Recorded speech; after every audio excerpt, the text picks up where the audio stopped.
back with us again for another edition of Meet My Mississippi Authors and Artists. And I told you, I know the coolest people of all time. You all are in for a treat today.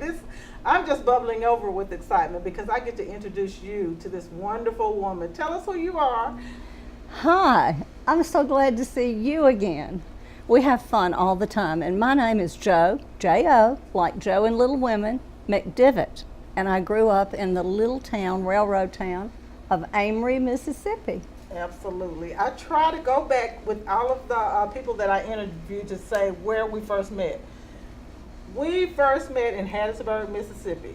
It was my first book, 2008, and I was trying to get, marketing is the big thing. So I was saying, can y'all help me get this book out? Can you tell me, who can get my book out or write a review about the book? And every single person in the room, this was at Main Street Books in Hattiesburg. I remember. And it was a raining cats and dogs that night for some reason, and then maybe it cooled down later. But everyone was saying, "Oh, you've got to meet Jo McDivitt," and I'm like, "Well, who is she? And how do I know her?" I mean, there was wall-to-wall people in there, How and wonderful. they were like, "Well, you'll know her when you see her." I'm like, "How am I gonna know her when I see her? Just look for a big hat and blonde hair." And I'm like, "How do you know she's gonna be wearing a hat? I didn't know you then. I know you always wear hats." So they knew, just look for a big hat and a little lady with a big hat. And I'm like, all these people, please, honey, when you came in the room, I told you this before, it was like a spotlight, just like Moses dividing the Red Sea. When you stepped in there with that hat, it was just like a movie scene. I was like, okay, there she is. And I made a beeline over there finally, and I was like, "I'm Patricia Neely-Dorsey, and I have this book." And you were like, "Yes, and I was definitely want to hear about that, and I have my newspaper, and I'll do a review. I will definitely do a review." And then you went on about your business being the star that you are, and everybody was like buzzing around you like the queen bee. So that's our story. So now, My agent, my only agent that tells good things about me. No, well, you that's know not what? true. Wasn't that night unforgettable? It was. I believe that everything happens for a reason and comes from straight above. Absolutely. And how would we have met? Absolutely. For me I had a grassroots, and I do mean grassroots newspaper. I didn't have a big budget. Yes, tell us about the I like it. newspaper, because you wrote the most fabulous review some weeks later. You know what though? We have that we share so many things in common. One, we did not have to come home to Mississippi. Right. And both of us did. Yes. And I'm so glad we did. But the other thing is, we'll do things and try them, and we're not scaredy cats. Absolutely. I tell people. Well, I did not know how I was going to do that. But then first I met you, and I did a review, and I love your books. I have them. I'm a bookaholic, Yes. and I have them everywhere. But then it came to me from living in New York City and being mentored by one of the best publicists in the United States. Yes. She had Fortune 200 companies. She was sincere and really interactive with people. I learned so much. Well, I thought, okay, I'm going to do what she would do. So I called LA, and Faith Hill's publicist. I called LA, Celia Ward's publicist. Not them, the publicist. And I told them this is first women's newspaper in Mississippi, and we want them on the cover. Well, they sent me these exquisite portfolios. Oh my goodness. The most beautiful pictures. I could never have afforded that photography. And I started branding this little grassroots paper with people from Mississippi that we all admired. And very positive, like in your story, very positive. Well, people said, Jo McDivitt knows everybody. She knows Celia Ward and Faith Hill. I'd never met them in my life. But their publicist knew that it was a paper for women. It was all happy talk, all positive. And so they encouraged me. And then the real driving force, and I'm saying this not about me, or you, because we are workers. Right, absolutely. Women will help each other. Yes, they will. And there's nothing like a tribe of women. A tribe of supportive women. Well, this group, Spirit of Women, in South Mississippi, was headed by a dynamic woman And she decided about the same time I was calling everybody in Hollywood that she would invite Barbara Bush, Laura Bush, and the Bush twins to come to a luncheon. Oh my goodness. And they appeared on my paper. Isn't that And I was everywhere. And then women, again, great, wise, wonderful women, in every little town. I had one woman in McGee in her Cadillac with her chauffeur delivering papers. Oh my goodness. Isn't that something? They wanted it to work. Yes. They wanted to help me, and it was an unforgettable And time. that's another thing, feet on the ground. I met you again in Pontotoc. I was going to do something, and we were there. You like, I'm delivering these papers. I mean, you were delivering those. You said, I'm here to see my mother and visit some people. It was so long ago. Can you believe that? No, I can't believe it. In fact, I have to go to. I want to go. I don't have to go to Pontotoc this afternoon. I have a lot of roots, as you do, absolutely. in Pontotoc and Amory, Right. and now I'm in Blue Mountain. Right. I have to come to. What's the name of your home? Prepare yourself. Yes, I have to come. Okay, once again, I renovated a barn in Hattiesburg, Yes. and people just went berserk over it. Yes. In the woods near the university. And a realtor came to me and said, I have someone interested in looking at your barn. I said, well, it isn't for sale. And she said, well, just let them look at it. I don't really think, dear, she wasn't condescending, but she was didn't want to hurt my feelings.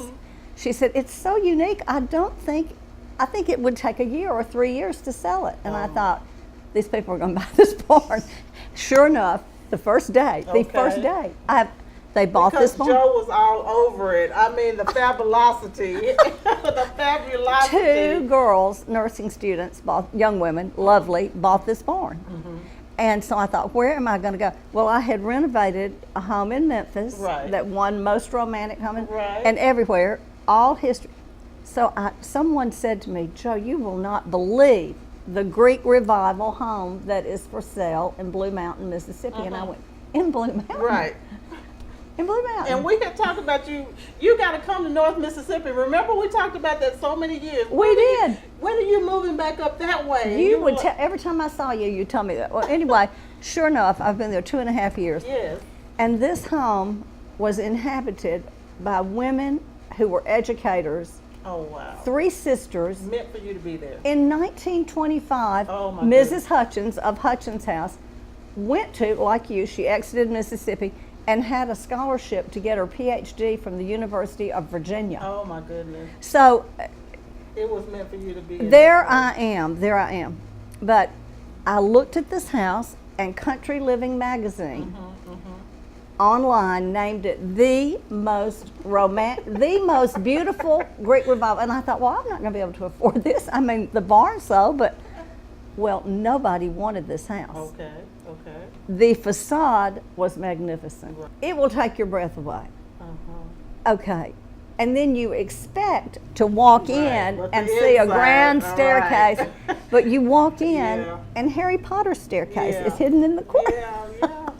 That is because, and this is in a book I was in 2017 of University Press, that's because this was after the Civil War. Okay. And people did not, Okay, they spent okay. all their money Okay. on this fabulous facade Okay. and didn't have, Okay. they didn't put crown molding, they didn't. Okay. But meantime, I'm in there thinking, That man was already going, honey. You Well, led us on the journey of how you just I want did to it. tell I you. love that. Chip and Joanna, the famous renovators, a successful young couple, made barnwood fashionable. Well, they made shiplap even more fashionable. Everybody in the world's trying to get shiplap. So I look at this horrible old wallpaper, not elegant old. If it had been elegant I know old, you put it on Facebook. I would've kept- You were like, look at this. look at this filthy, horrible. Okay. So I peeled a little bit of it off Yeah. carefully, and underneath it was cheesecloth, 5 layers of wallpaper, and shiplap. The whole house. You told us about it because I was tuning in every day to see what was new going on. What am I on doing? Hutchins Hill. Yes. Well, anyway, about this house, I love it. It's so peaceful. It's on 5 And it's acres. so you. Nobody wanted it, and I know why. Because it was for you. Well, the work, yes. Yes, but the work was Yeah. daunting. And it It's needed the 16 love. rooms. You're somebody who knew what to do with it. It did. But slowly, I'm doing it, and I have helpers now. At first, I didn't have helpers, and I brought with me 3 26-foot trucks, 25 lighting fixtures that I collected over the years. I would bore you. I'd put you to sleep with house stories, but I think the thing about it is it's so serene. I will tell you one thing, because you will call anybody Patricia Neely-Dorsey. Yes. and you're politely interested, not aggressively interested. You have manners and a lot of intelligence, and I do the same thing. I'll just call and say, well, hello. Exactly. So I called Dorset, England. Their 800 number. Their 800. And this very British woman said, hello, Farrow and Ball. And you know, they were she said, we're a relatively new company, only 250 years old. Right. But I wanted their paint, because those British gray-green, verdigris, muddy colors, I just was going to stain some of that shiplap. So she said, she was very taken. I said, I am in Mississippi in an old home, and I love your company. So FedEx delivers this the next day, and I think, this is it, ta-da! So I rang her back and said, I'm so sorry, thank you, there was no price list. And she went, it's only $200 a gallon. And I went, I don't think we'll be using you. Right. So I wrote her a note thanking her. But anyway, I emulated those colors. Okay. And so we're coming along. Okay. And we have a menagerie as usual. Yes. Cats and 300 hats. Cats and hats. I'm telling you, cats in hats. And cats in hats. And puppy dogs. Right. I don't have any horses, which is different. So I usually have horses. how many cats do you have, and how many hats do you have? I have never counted my hats. Okay. But over 300. They range from the 1800s. Yes. To current day, to the 20s, and I do a little historic hat store. Okay, I'm going to tell you when I started wearing hats. It was glamorous to be a stewardess. Flight attendant now, and they're busier, and it's a different, I mean, everything is just fast and busy. But then it was luxurious. Yes. And I was a stewardess. Right. They were hiring 300 out of every 3,000. Now I went to the Peabody Hotel with my dad. He was doing something there, and I saw this little bitty sign that said, United Airlines interviewing here today. And I said, well, I have to wait on Daddy. That would be fun. So I walked in, and this dapper Connecticut Yankee was in there, and he said, I don't know who you are, but you're hired. Oh, see? That's the star quality? No, but anyway, I couldn't believe it. I didn't know how I was going to tell my parents. In fact, I didn't tell them. Only child. I was like, I'm not going to tell my parents this. But anyway, they wore hats. I went to United, and I roomed with this darling girl from Memphis. We wore gloves. We wore hats. If we were caught without our hat or gloves in the terminal, we were grounded. We didn't. Isn't that something? It was a different world. And she was a look-alike for Elizabeth Taylor. Oh my goodness. So we were in Manhattan, and men would step off the sidewalk and twist their ankles. Right, looking at both of y'all. No, not me. Yes, she was the calling card. But I started wearing hats because a French designer named Jean-Louis came to do a uniform for us. Okay. And the uniform was gorgeous. Oh, it was just, and it was beautiful. And he designed a little hat to go with it. Oh my goodness. That looked, and I just loved it. Nobody wanted to wear them but me. I loved it. I thought it was queenly. But anyway, I started wearing hats. And then it became a little bit of a trademark. It is your and trademark. now, but I'm very comfortable in hats. Yes, and you look gorgeous in hats. Oh, please. Oh my goodness. But the real thing behind it, and I was thinking of it this morning because that huge article in the Huffington Post about hats,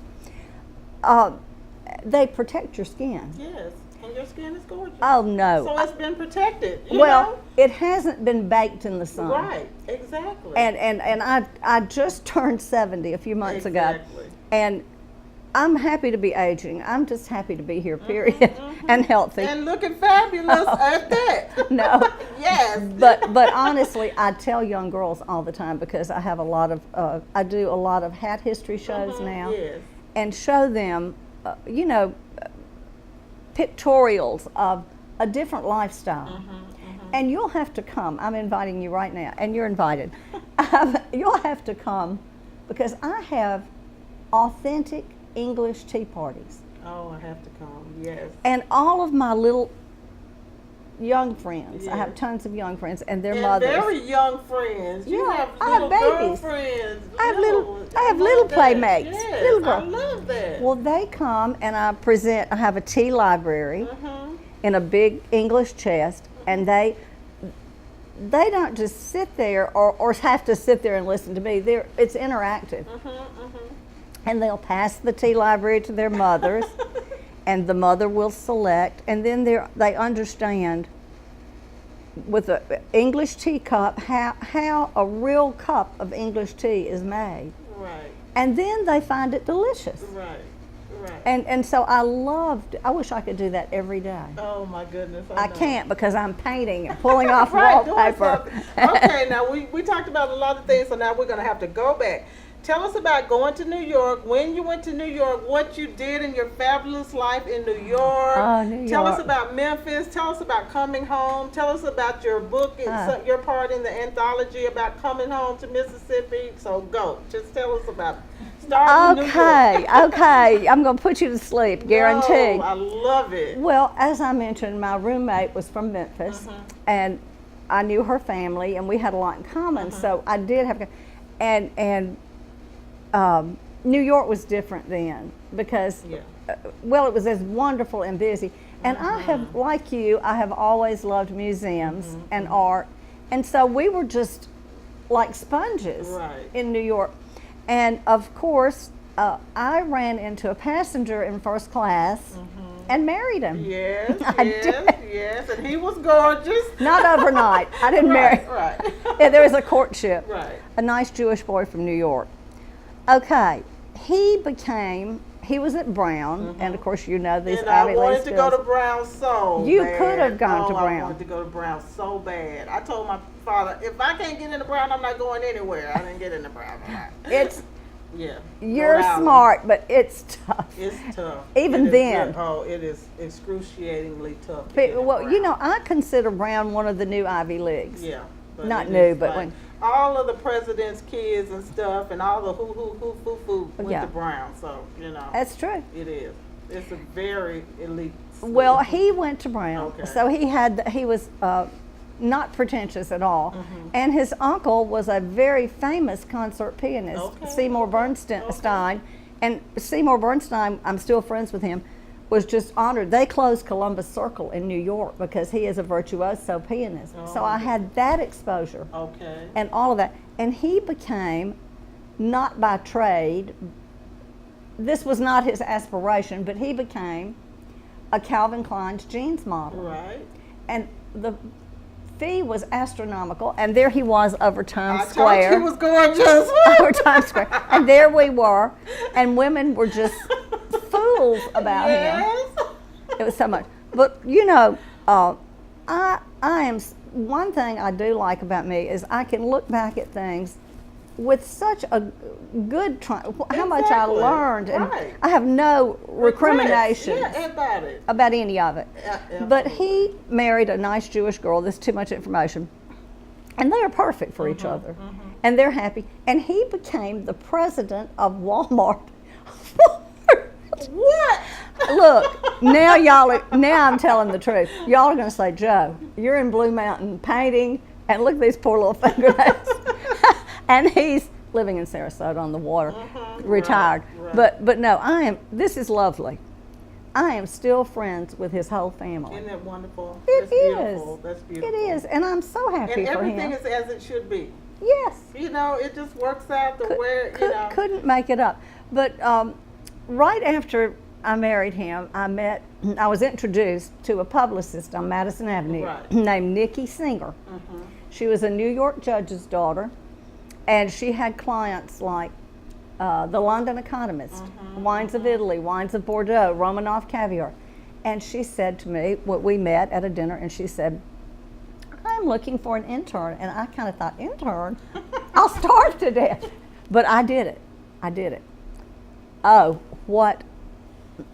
that was like getting a PhD in PR, because she was the best people person, and so smart, but not a smarty, but not a know-it-all.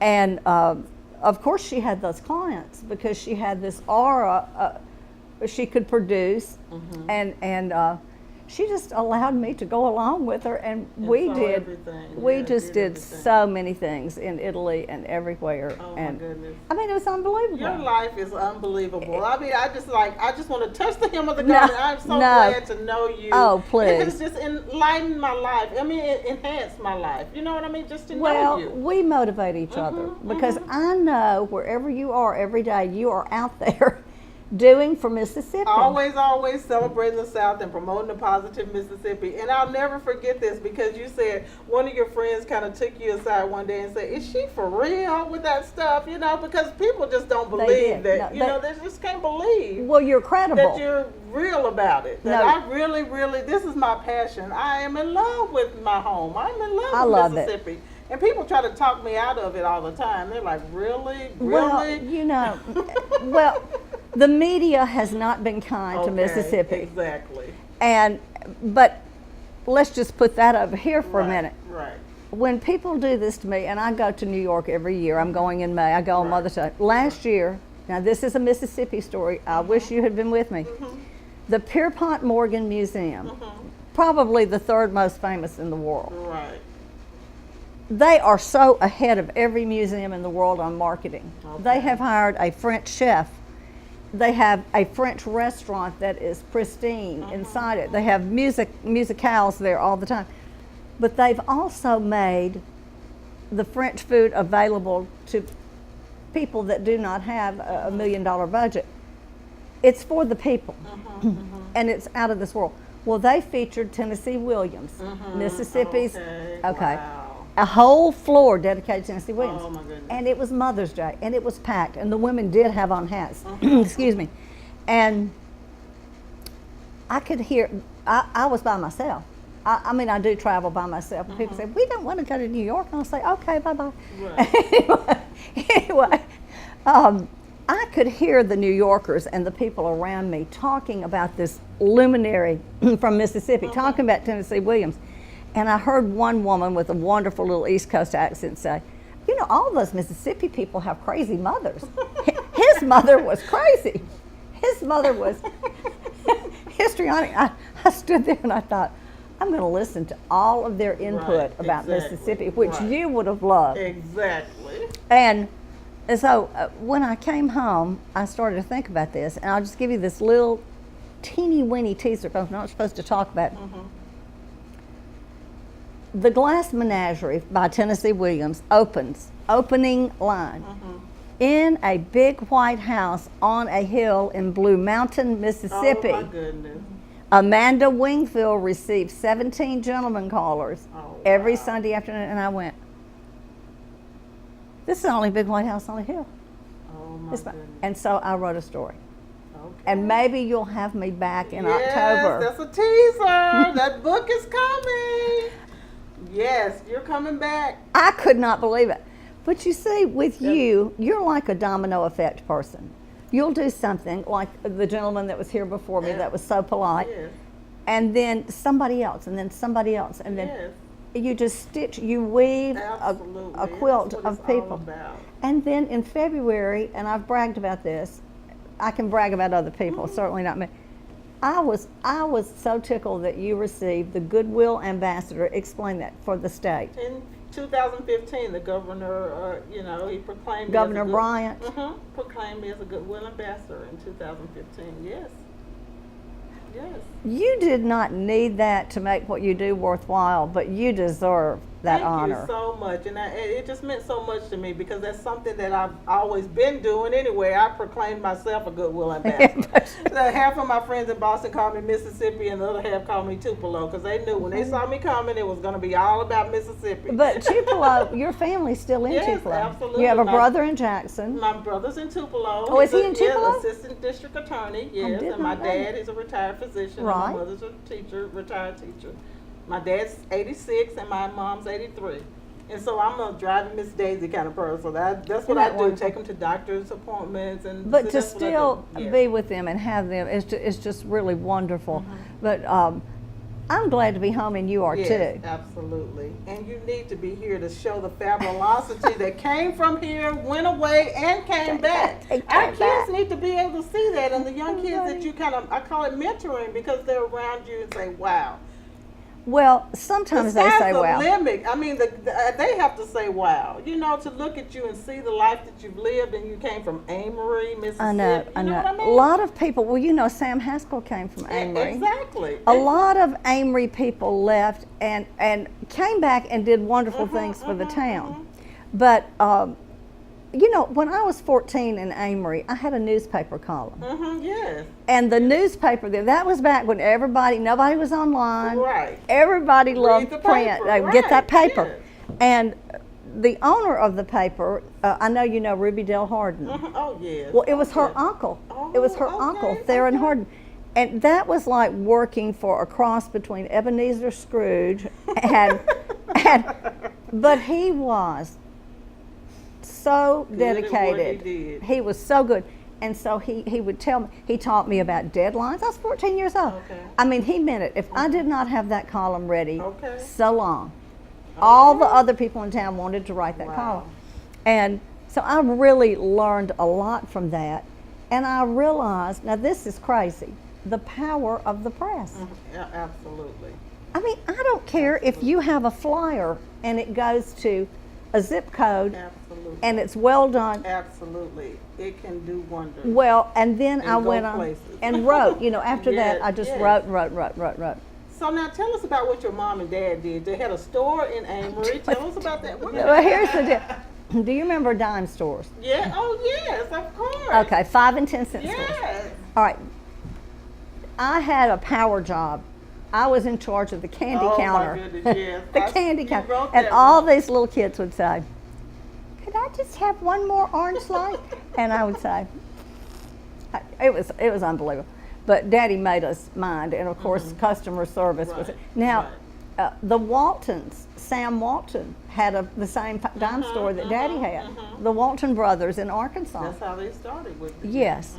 And so everybody came to the dime store because there was no big box. Right.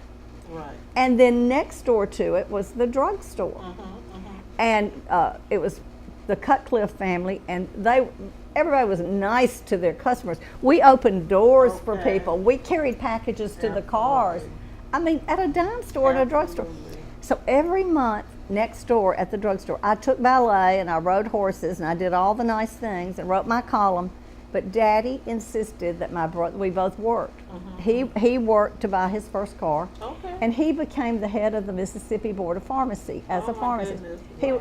you know, I mean, but we had lovely things, but it was not any kind of spoiled environment. Well, the reason I bring that up is now the dime stores are passe, and you know everything. Right. That service is passe. Right. It's yesterday. But next door at the drugstore, they would receive a shipment of Vogue magazine every month. So I would take my little allowance and go over there, and this lovely lady in charge of cosmetics, remember, they had a cosmetic. Right. I would say, "I'm here to get my Vogue magazine." And I had, that something? I had 50 cents. I had 50 cents for Vogue. And she would say, "You know what? I think you need to keep your 50 cents, Joe, and go home and take it tonight and don't mess up the pages and bring it back to me tomorrow." Well, I didn't tell my parents that because they would not have. Right. They would. Right. So I would sneaky pie and at the time, Gloria Vanderbilt married a Mississippian. Anderson Cooper's daddy Exactly. was from Hazelhurst, Yes, Mississippi. yes. I put Okay. that on my Facebook all the time. I do. People are like, what? Can you believe? Yes. Okay, and of course we all know her story. But she was beyond an heiress. She told all of her children, her two boys, and one of them has relocated to heaven. But she told Anderson and the boy, his brother, "I'm not leaving you an inheritance. You are going to have to work for whatever you have." Okay. Well, I followed them, and then I decided that when they came to Hazelhurst, they would just stop by and pick me up. That's funny. And I believed it. I would say, Mother, I think next summer when they, they didn't come within Right. 500 miles, but I would still say, and she would say, let's keep that to ourselves. I said, oh, okay. But everything she did, I did. Someday I would love to tell this to Anderson Cooper. Now, his dad was in this book, this anthology. But she would make a caftan, not make it, but she would be in a voluminous caftan. Right. And I would go to this lovely woman in Amory that sewed like a couturier seamstress, and I would say, I'm going to have a caftan. And she would, and they indulged me. And she would make me a caftan, and I would wear it. And people were just like, That's Joe. And so I think the point in all of that is not a me thing, is that I was allowed to be a very strong individualist. Absolutely. And it wasn't show off things, it was real. That's wonderful. And Mother had this little, they played bridge and did all those things that Southern ladies did back then. And she had this pretty little tablecloth for her. And so one day I took it to the lovely woman who sewed. You'll love her name, Clarabelle Moon. Oh my goodness. Have you ever heard such a name? Beautiful woman. And I said, here I am with this little tablecloth, and I really do need a jacket from it. And she went, where did you get this tablecloth, Joe? And she was on to me. They were all on to me. Right. But anyway, she called Mother, I guess, in the background, and Mother said, what? Whatever. But we didn't have enough fabric. So I wish I had it. Well, I should have brought it. She made me a pouch. People are carrying the big pouch now. Mine is in the car, the big pouch. She made me a tablecloth pouch that was the envy of the entire little girls. They went, your aunt in Memphis gave you that purse? And I went, no. And anyway, that's just, what I'm doing is stitching all the creative things that you need to find that, to mine that from a child. Absolutely. And find what it is. Can they paint? Can they write? Absolutely. Can they teach? Absolutely. What is it that they have inside? Everyone has something. Everybody has a gift or more. Absolutely. And so I had that all going on as a child. And Gloria Vanderbilt, back for a minute to Anderson Cooper, she did collages at one time in her life, and she still has them in this New York apartment. I don't know them, but I keep up with her because she's such a strong individualist and interesting. Absolutely. And her collages were gingham, and the cats were calico cut from quilts, but they were fabulous. They were really little works of art. And so I would do that. And one day, while everybody was gone, I ginghamed my whole bedroom. Oh my goodness. How did I do it? That's you. How did I do it? What did I use? Fearless. Hey, why not? That's the whole thing. Yeah. Why not? Yeah. And it was pink and white gingham like Gloria Vanderbilt. Wow. And that was the summer I said, they're coming to get me. They're definitely coming. Can you imagine? I wish she knew that. So when you were in Memphis, what did you do in Memphis? You did all kind of fabulous stuff when you were living in Memphis and in the paper all the time. Memphis. All the everything. Memphis welcomed me home. Yes. And the Peabody, I was invited to a dinner party when I came back to Memphis. People were in shock, couldn't believe I came back to Memphis. Right. And there at the dinner party was the head, Jack Bell's, the very modest 100th richest man in America's brother. Forbes magazine, 100th richest man in America. There was his brother-in-law across from me. And he was with somebody, and I was with somebody, so I didn't pay too much attention to him. That would have been terribly rude. Right. But the next day, through the hostess, he tracked me down. Okay. And That's that fabulosity factor. He did. And he said, Had to know her. "What are And you?" you need to know her too. He said, "Jo, what are you going to do in Memphis?" I said, "I don't have a clue. I don't have a clue." He said, and then I told him that, hospitality industry with the airlines and public relations with this wonderful mentor. And he said, "Well, let me set you up for an interview." Like, okay. No, tell me that isn't the luckiest dog you've ever heard of in your No, life. that is your life. That is just, hey. So they hired me. They hired Isn't that me. something? And they had spent millions opening, they're philanthropists, as you know, of the highest order. If there is a line at the Peabody Hotel and their customers are in line, they will go to the very back of the back of the back of the line. Modest, generous, just lovely. And I almost married him, but I didn't. Okay. But I didn't. It was not the right match, but I adored him. Great friends. And so I worked for them launching that project. And Siena College was on the grounds of that property. And most people would have just gone on and Pac-Man that up for retail.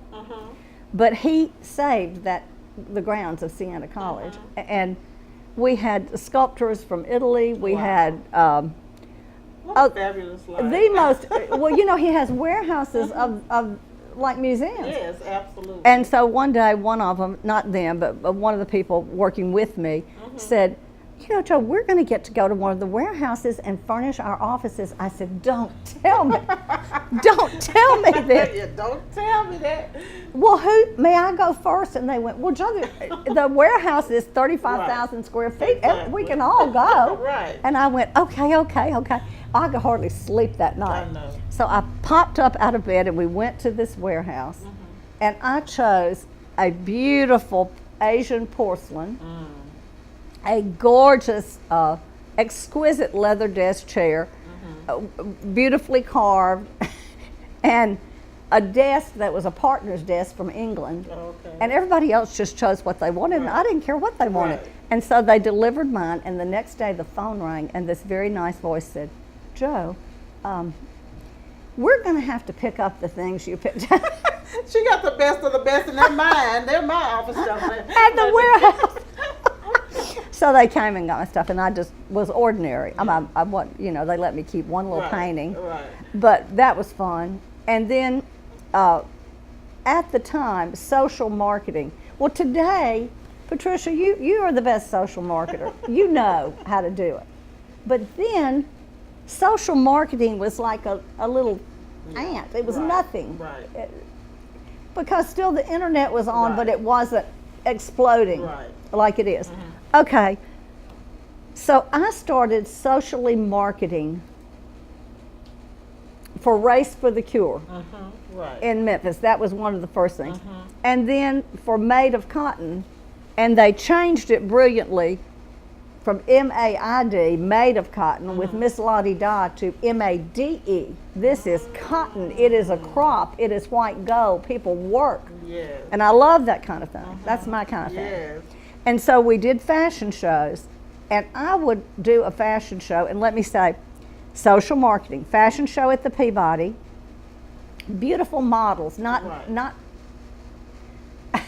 not somebody that could not knock your eyes off your feet. Okay, we got you. Top. Okay. And so down they would come. I had the Memphis State mascot, University of Memphis, please excuse me, mascot, the tiger, a real tiger. Oh my goodness. And this beautiful blonde that looked like she just came in from Vegas. Okay. But I mean, whoa. Yes. And she had on a faux fur coat and this tiger and its trainer, and people were like, only you could do it. and I came in on a cherry picker through the air.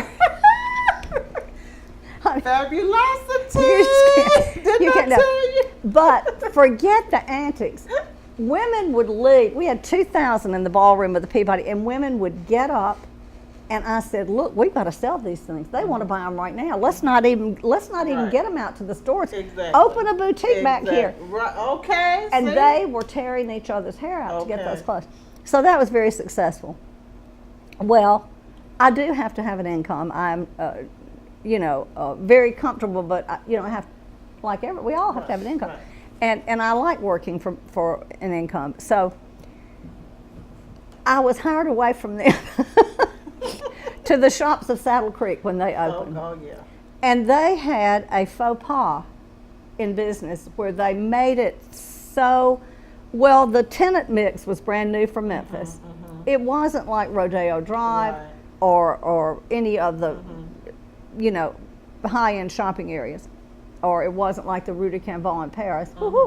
But anyway, women were scared to go out there. People did not want to spend that much, what they considered that Right. much money. Right. So they said, Joe, you have to fix this because we have all these tenants, Ralph Lauren, Ann Taylor, Chico's, blah, blah, blah, high, mid-level, where we don't have any customers. Right. And so I thought, well, I didn't think I could do it. I thought, how am I going to do this? So I rented vans, and Germantown is horse country. And I put horses on the top of these vans, like carousel horses. And I said, you don't have to walk a step. You'll have champagne or tea or whatever, and you're getting on these vans. And we will take you from store to store. And we're having free lunch today because it's blah, blah, blah. Okay. I mean, I just can't even tell you what all. Free ride, free lunch. Okay. And they just zooby-dooed out there. And I had French poodles on Bastille Day in French cars. This is why this woman is my friend. But anyway, Yes. people started coming. But the real key out there from a business standpoint that made it had nothing to do with me. I was doing a fashion show, and this pretty little brown-eyed lady, and I was getting ready, and this was not just like a tea party. I mean, this was a fashion show. Right. We could have been anywhere. Absolutely. And we were getting ready, and this little brown-eyed doll kept pulling on my shirt, and I said, "Please don't do that." And she said, "Well, I have to talk to you, Joe. I have to talk to you." And I said, "Well, I can talk to you after this fashion show. I'd be delighted, but right now, really, packed house at the Racket Club, couldn't move." Okay, because people never knew what we were going to do. Right. Well, after the fashion show, this little doll, she's in Oxford now, Molly Meisenheimer, you might know her. Okay. She's a doer, she's a giver. Right. She had breast cancer, and she recovered from it, and there was no race for the cure. All of this is like pioneer days. Right. Today, race for the cure. People know about it. And what corporation isn't doing Right. everything pink? Exactly. Everybody is Exactly. on to that now. But then, you were there before. oh honey, no, Yeah, you were nobody. on the thing. Yeah, nobody would. So she said, "Will you go with me?" Well, she was married to a man who was prominent and very sweet. And she said, "Will you go with me to the man who owns the biggest grocery chain and ask him for $25,000? I said, "We're going tomorrow." Okay, why not? That's why this woman is my friend. So there we were. Now she is not exactly preppy, but she's preppy, and here I am. Who knows?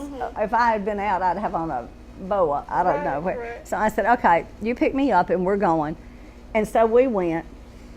And his wife was very active in Memphis and very sweet and giving. And so we present ourselves to him, and she's nervous. I said, "Don't be nervous. We shop here all the time. We're his customers. Stop it." So we sit there and we say to him, "We're starting Race for the Cure." My point to this is this was the first social marketing that was huge. And what is that? I said, "Well, it's for women with breast cancer." And he kind of squirmed around a little bit. I mean, he was sophisticated. I'm not trying to make, and I said, we really need $25,000. And she is very bright. And she said, "We do.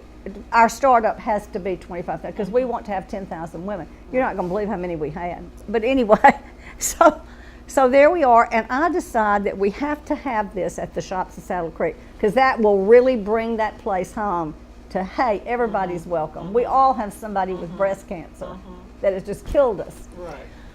So we're sitting there, and I can see, but from marrying who all else, that he's not going to do it. And so I thought, I've got to do something awful because I know he's not going to give us this money. And she kind of is looking at me scared. So I said, sir, breasts are men's favorite things. We have to have $25,000. And he went, oh, and wrote the check. That's what is my friend. And we got into the car, and she is purple. Right. She is so mad at me. Why not? All they can do is say no. And she said, Jo McDivitt, I am never going anywhere with you again. I cannot. You got the check, didn't you? I'm going to tell on you. I'm never going to. And I said, is a check in your purse? Okay, is the check in your purse? So my point in that is that was the catalyst that made that shopping center not exclusive. Everybody counts or nobody counts. Right. And that is what turned us around. Wonderful. That's what we did. Y'all see, we could go on and on and on and Oh, on, but she's shut- gonna be back. This is just the start of it. She's gonna be you back in sure? October because she's got a book coming out, right? Is it I do. October? It's October, my Okay, birthday. we can't tell you all about it, but Thank hey, you. it's coming. She's gonna be back, and is she fabulous? Yes. Thank you all for tuning in, Mississippi. Meet my Mississippi authors and artists. We love you. Thank Yeah. you. It's inside me, girl, it's in the air. It's who I am through and through. It won't take long till it gets to you. It's everywhere. Mississippi magic is sweet molasses breeze. God, country, family, that's what it means.